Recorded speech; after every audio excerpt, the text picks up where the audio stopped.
بسم اللہ الرحمن الرحیم۔ حضرت مسروق بن اجدح رضی اللہ عنہ عہد صدیقی میں اسلام لائے، کارہائے نمایاں انجام دیے۔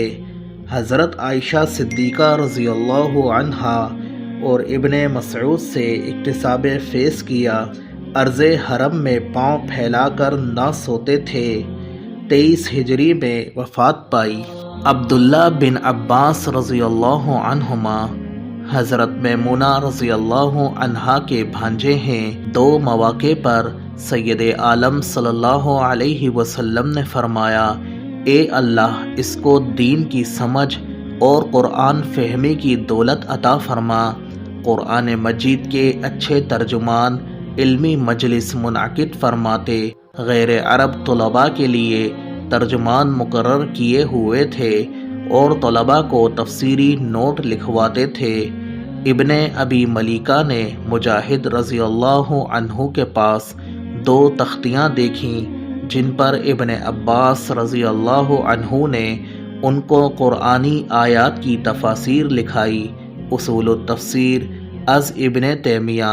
آپ رضی اللہ عنہما ایک سورت کی تلاوت فرماتے اور پھر خود ہی اس کی تفسیر بیان فرماتے تھے۔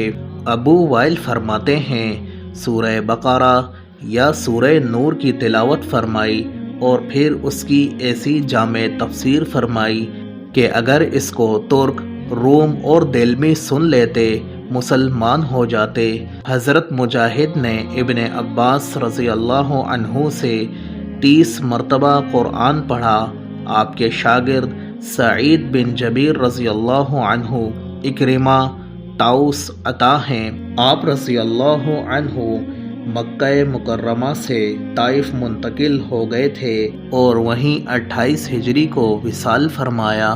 حضرت رفیع بن مہران بصری رحمۃ اللہ علیہ خود فرماتے ہیں، مجھے ابن عباس رضی اللہ عنہ اپنے پاس تخت پر بٹھایا کرتے تھے۔ آپ کے شاگردوں میں سے حضرت قتادہ جیسے مفسر قرآن پیدا ہوئے۔ صحابہ کرام کے بعد تفسیر جاننے والا ابو العالیہ سے بہتر کوئی نہیں۔ سعید بن جبیر بن حشام الاسدی۔ حضرت قتادہ نے فرمایا، تابعین میں سے سب سے زیادہ تفسیر قرآن جاننے والے سعید بن جبیر ہیں۔ طبری نے آپ سے تفسیر قرآن مرتب کرنے کی درخواست کی، جس پر تفسیر لکھی۔ پھر اسی قلمی نسخے کو خلیفہ نے شاہی کتب خانے کی زینت بنا دیا۔ عطا بن دینار الہلامی مصری نے شاہی کتب خانے سے حاصل کر کے روایت کیا۔ حجاج بن یوسف کے ظلم کا نشانہ بنے، 95 ہجری میں جامع شہادت نوش فرمایا۔ ابو الاسد بن عمرو بن سفیان رحمہ اللہ جلیل القدر تابعی تھے۔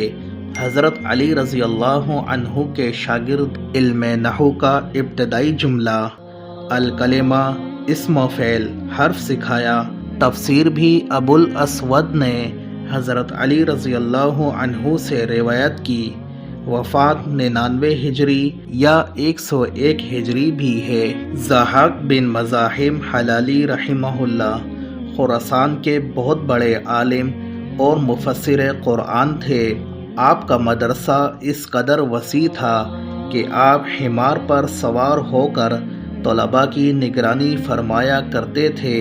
طلباء کی تعداد 3000 تک پہنچ جاتی۔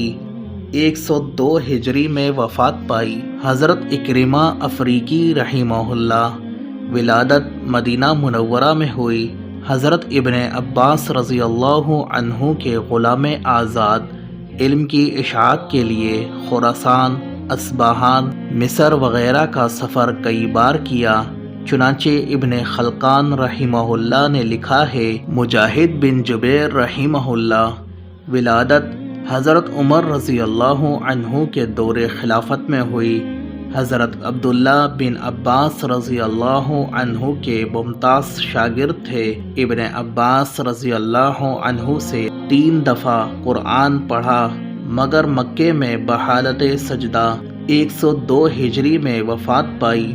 عبداللہ بن عمر رضی اللہ عنہ ان کی سواری کی ایک رکاب تھام لیتے تھے۔ طاؤس بن کیسان رحمہ اللہ یمن کی بستی جند میں پیدا ہوئے۔